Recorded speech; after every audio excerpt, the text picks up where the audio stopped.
In our session today, our topic is Class is Everything, Don't Make a Costly Mistake. We're going to be reviewing the Federal Labor Standards Act as well as employee classification, meaning exempt versus non-exempt or hourly versus salary, and the ramifications of misclassification of your employees. I'm going to try to bring it down to the most basic of definitions to make it easy to understand. And of course, we are available to help answer any questions that you may have in regard to how your current employees are classified based on their job description. So in the effort of time, we're going to go ahead and get started. First thing I'd like to do is do an overview of the Fair Labor Standards Act. It's a federal labor law of general and nationwide application that includes regulations regarding overtime, minimum wage, child labor protections, and the Equal Pay Act. Currently, FLSA collective actions outnumber all other federal discrimination class actions combined.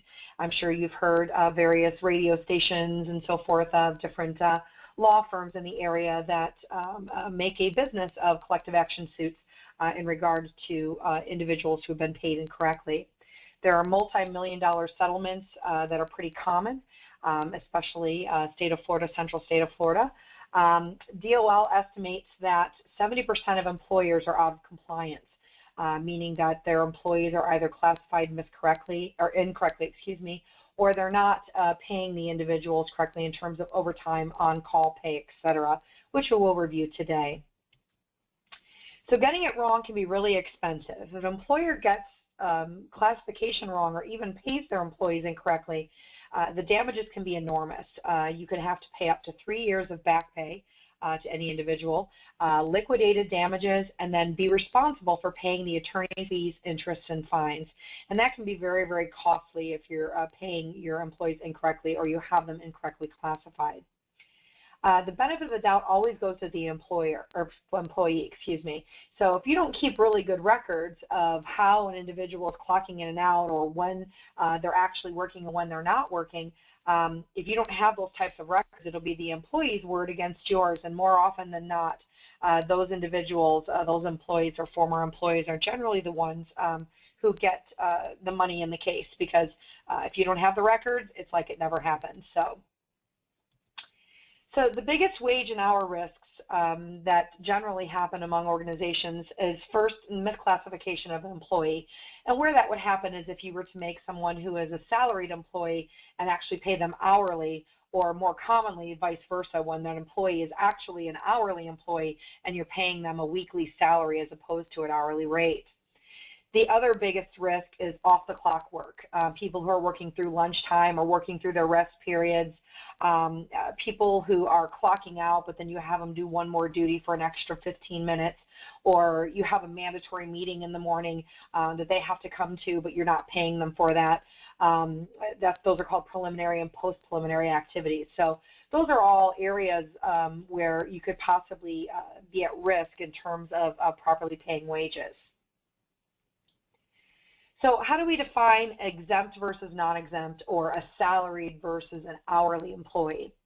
Exempt employees are employees who meet one of the FLSA exemption tests and who are paid on a fixed salary basis and not entitled to overtime. Most often you'll see managers, directors, people in those types of roles under those exemption classes, but there's also several others that we will review briefly as well. And then you have your non-exempt employees, and these are employees who do not meet any of the Fair Labor Standards Act exemption tests and are paid on an hourly basis, and they're covered by wage and hour laws in regard to how much minimum they need to be paid according to the state's minimum wage, how much overtime they're paid, and their hours that they work. So what's the salary basis requirement? So to be paid on a salary basis means that the employee regularly receives a predetermined amount constituting all or part of the employee's salary, which the amount is not subject to reduction because of variations in the quality or quantity of work performed. Meaning if you are a salaried employee, you are getting a salary rate, you get that same amount on a weekly, bi-weekly, monthly, whatever your pay periods are, you get that amount, and it cannot be reduced based on the quality of your work or the quantity of the work. That is the amount that you get weekly. Exempt employees must receive their full salary for any week in which they perform any work. And that's without regard to the number of days worked or how well the job was performed. So this is a really important piece to remember, because if you have ever docked a salaried employee's pay because they've missed a day or they left a half day or something along those lines, that's actually illegal and you can't do that.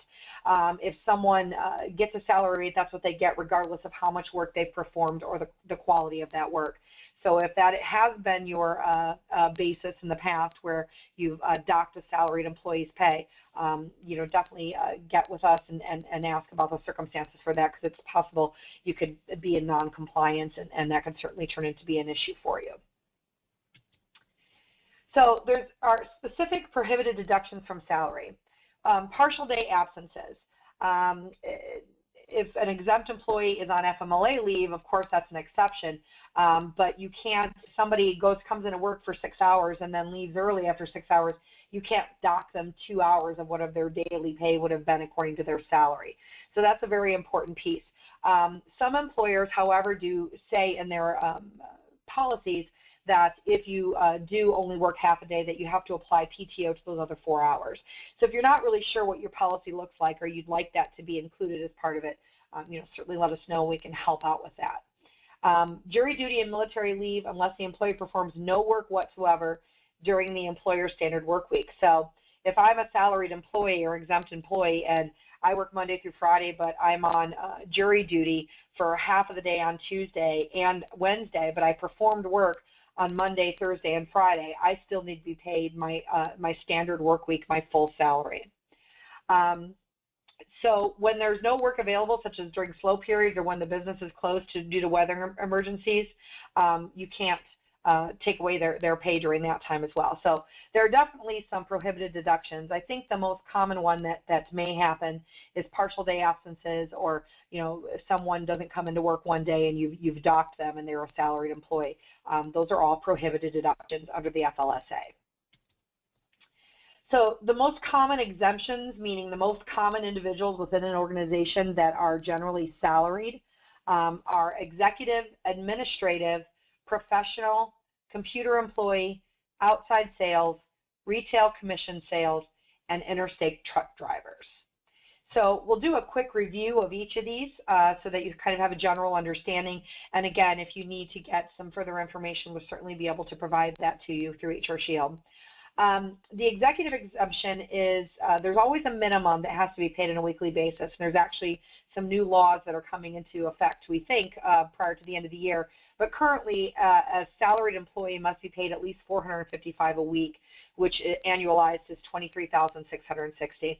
But generally, if someone is in that type of role, they usually meet that basis pretty quickly. Their primary duty must consist of managing the company or customarily recognized department of the company. They customarily and regularly direct the work of 2 or more full-time people and their equivalents. Has the authority to hire or fire other employees or make recommendations that carry weight on significant employment decisions. Examples of these would be an executive officer, a controller, vice president, director, somebody at level who has that decision-making ability. So you do have to be cautious that you don't give somebody this type of level exemption or an administrative exemption if they're not actually directing the work. If they're simply collecting work and scheduling work, that's not considered an executive or administrative exemption, and we'll talk a little bit more about that as we move on. The administrative exemption is also the $455 minimum weekly. So if you have somebody who is exempt under this, they must be paid at least $23,660 annually. The primary duties consist of performing office or non-manual work directly related to the management or general business of the operations of the company. The work includes the exercise of discretion and independent judgment with respect to matters of significance. So the examples they give are manager, supervisor, and administrator. And I'm just going to give an example of the big important difference between a manager and, let's say, a team lead. So a manager will make decisions independently based on what the organization's needs are among their team, their department, etc. Whereas if someone is in a team lead role and is oversees, let's say there's a group of 15 people that they're team lead over, but they have no independent decision making or discretion in terms of hiring, firing, disciplinary action, anything along those lines. They're simply collecting work, distributing work, or scheduling work. That's not really considered an administrative exemption, and that person should probably actually be an hourly employee. So it can get a little tough with some positions that may have unusual types of duties involved. So you would definitely want to take the duties test and determine whether or not they're properly classified. If you're wondering if someone in your employee is, maybe you think you might have them classified incorrectly, just certainly reach out to your HR Shield account manager, and we'd be more than happy to go through that testing with you and make sure that the individuals that are working for you are properly classified. There's a professional exemption, which is called the learned professional exemption, or learned. Again, we go to that minimum $455 a week. Teachers, licensed certified practitioners of law, medicine, medical interns, and residents do not have to be paid on a salary basis. The primary duty for this is usually work that requires advanced knowledge that's beyond high school. That's primarily intellectual in character and includes the exercise of discretion and independent judgment. Again, can they make decisions on their own? Can they decide and make choices without having to approve it with someone else? And are they actually managing other people? Those are all very important pieces to these exemptions. The advanced knowledge is in a field of science or learning. The advanced knowledge is acquired by a prolonged course of specialized intellectual instruction. So examples that they give would be an accountant, a nurse, an engineer. They would fall under a professional exemption, a learned professional exemption. So they would be paid on a salaried basis based upon that professional exemption. And then there's a creative professional. Again, the minimum pay, $455 a week, currently $23,660 annually. The primary duty is the performance of work requiring invention, imagination, originality, or talent in a recognized field of artistic or creative endeavor, as opposed to routine mental, manual, or physical work. And the examples they give are a composer, a singer, a graphic designer. Creative writers would fall under this kind of exemption, and that's where you could actually pay them on a salaried basis because they would fall under this creative professional exemption. So if you have anybody that works within your organization that falls under those types of positions, they would probably qualify for the creative professional exemption. And then we've got the computer exemption. Again, we go with a minimum $455 a week. The application of system analyst techniques and procedures, including consulting with users to determine hardware, software, or system specifications, or the design, development, documentation, analysis, creation, testing, or modification of computer systems, the design, documentation, testing, creation, modification of computer programs related to machine operating systems, or a combination of those duties. And again, you know these types of people generally in the IT or the IS department. These are network analysts, developers, software engineers. Anybody that falls under this computer type of exemption can and should be paid on a salaried basis as opposed to an hourly basis. An example of somebody that wouldn't would be like your help desk associate. The help desk associate would be an hourly role because they're not actually designing, documenting, testing, or creating, or modifying for that matter. They're simply answering inquiries, so they would be paid on an hourly basis. So again, if you've got these types of positions within your company and you're not sure if they should be salaried or hourly, reach out to us and be more than happy to assist you in doing some testing on those positions. And then there's the outside sales exemption. It does not have to be paid on a salaried basis. Primary duties consist of making sales or obtaining orders for contracts for services or for the use of facilities for which consideration is paid by the client. Customarily and irregularly is engaged away from the employer's place of business. Examples are traveling salespeople, contract negotiators, etc. You can put them under exemption and pay them on a salary basis, but quite often with the sales, it's usually a combination of a salary and a commission plan. So sometimes those can kind of be more fluid types of roles. And again, you would need to do the test to determine whether or not it's exempt or not. But likely, if it's an outside salesperson that leaves your office to conduct that type of work, it's likely a salary plus commission role that falls under the outside sales exemption. And then you've got your highly compensated exemption, and these are the individuals who generally make more than $100,000 a year, and it could consist of commissions, non-discretionary bonuses, and other compensations. But you'll find your CEOs, your COOs, people at that level of the organization usually fall under that highly compensated exemption and are generally salaried employees. Of course, these are executive duties. They're usually performing office, non-manual work. Highly compensated could also be real estate brokers, stock brokers fall under that as well. These are people that, in a particular sale of a house could make $1 million. So these are highly compensated exemptions as well. So basically, the nuts and bolts of it are exempt employees are employees who meet one of the FLSA exemption tests, who are paid on a fixed salary basis and not entitled to overtime. So as we went through those particular exemption examples, if you have a salesperson that works for you, or a computer person that works for you, or someone who is doing all of your social media and creative writing and so forth for your organization, or a team lead, and you're just not really sure whether or not you have them correctly classified, perhaps they're hourly and you think they should be salaried, or vice versa. Definitely you'll want to look at that and do the test to determine that, because if you're paying them incorrectly, it could be a costly mistake for you should that employee sue, or if you were to be audited and were discovered that you did not have them properly classified. Non-exempt employees are employees who don't meet any of those exemption tests and are paid hourly, and they're covered by the wage and hour laws regarding making sure they're getting at least minimum wage, the overtime pay that they work, and that they're getting paid for all of the hours worked, whether that be having them come in for mandatory meetings before they log in. They should be paid for those mandatory meetings. If you have them work through lunch sitting at their desk, they should be paid because they're actually still performing work. So again, if you're unsure as to how that works, certainly let us know so that we can take a look at that and assist you.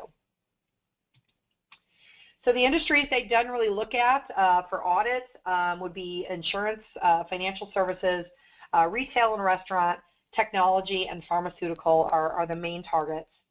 So to control your own risk, it's suggested that you conduct an audit to ensure that jobs are classified correctly.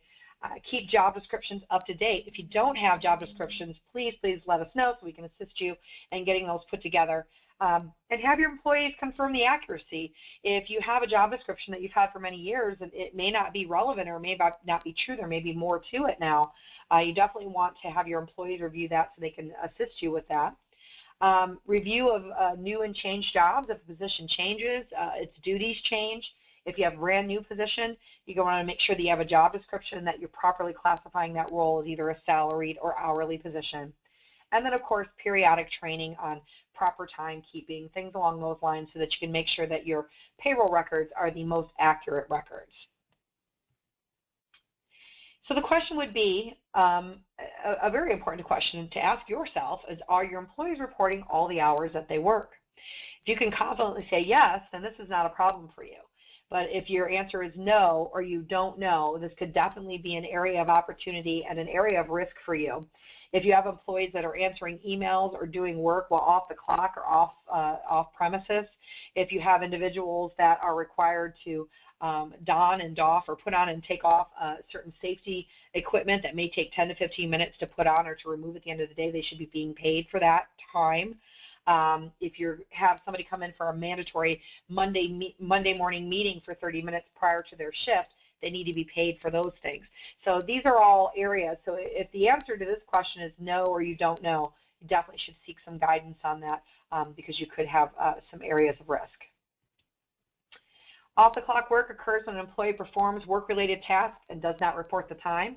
It can be voluntary. Like sometimes you just have employees that love to work and love to go above and beyond, and that's fantastic, but they need to be documenting those hours. Or that's involuntary, where a manager is just like, well, just clock off and finish that up. It'll only take you like 10 minutes.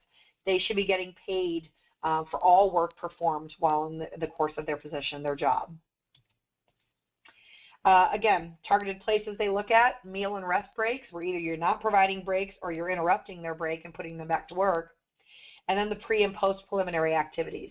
security check-in, pre or post-shift meetings, checking emails while not logged in or while not at work, computer boot up time, picking up additional work, things along those lines. So the bottom line is that you need to protect your company and protect your employees. You certainly want them to be being paid properly. But making a mistake on either an exemption or making a mistake on not paying people the full hours worked that they're doing for you is a huge area of opportunity for you and a huge area of risk for you. So if you have questions about the classification of your employees, you need assistance with getting some job descriptions put together, or perhaps you just want us to take a look at who you've got and how you're paying them and how your timekeeping system works, we'd be more than happy to provide that assistance and guidance for you so that we can help you to be compliant. Thank you very much for your time today, and I hope that you have enjoyed this presentation and got a little bit from it. And please look again next month for our next conversation, and certainly contact us at www.hr-shield.com or contact us directly at our 877 number and reach out to your account manager for assistance. Thank you very much.